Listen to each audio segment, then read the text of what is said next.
জন্য মা বোনেদের নিশ্চয়তার জন্য।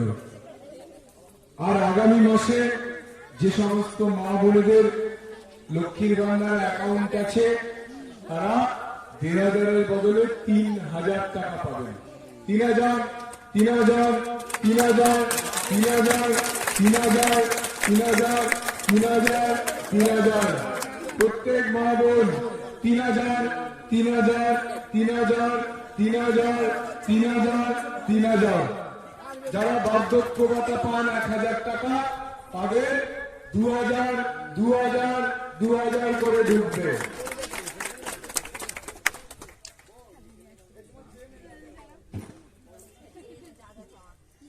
সমস্ত বোনেরা উচ্চ মাধ্যমিক পাশ করে এবারে কলেজে ভর্তি হবে তাদেরকে ৫০,০০০ টাকা করে অ্যাকাউন্টে দেওয়া হবে।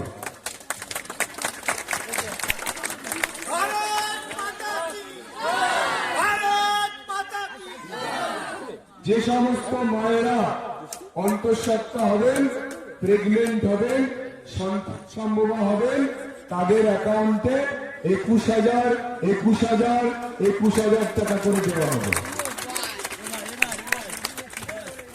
যে সমস্ত যুব ভাইয়েরা পড়াশোনা করে চাকরির জন্য চেষ্টা করছে তাদেরকে মাসে মাসে ৩,০০০, ৩,০০০, ৩,০০০, ৩,০০০, ৩,০০০, ৩,০০০ করে দেওয়া হবে।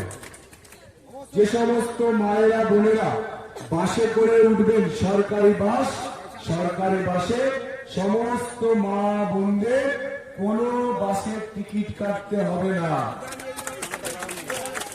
পশ্চিমবঙ্গের যে কোনো জায়গায়, সে শিলিগুড়ি হোক, কলকাতা হোক, দার্জিলিং হোক, পশ্চিমবঙ্গের যে কোনো জায়গায় বাসে মা বোনেদের কোনো টিকিট কাটতে হবে না। বাস দেখলেই উঠে পড়বেন, আর টিকিট কাটতে হবে না। এছাড়াও আরো অনেক প্রকল্প আছে। আমাদের বিজেপির ভাইয়েরা বোনেরা আপনাদেরকে বুঝিয়ে দেবে। শুধু একটাই কথা বলবো, তৃণমূল কংগ্রেসের যারা গুন্ডা আছে, যারা ভয় দেখিয়ে আপনাদেরকে অনেককে ঘর থেকে এখনো আসতে দেয়নি, ভয় পাওয়ার কোনো কারণ নেই। আপনারা নিঃসন্দেহে নিশ্চিন্ত ভাবে নিজের ভোটটা নিজে দেবেন।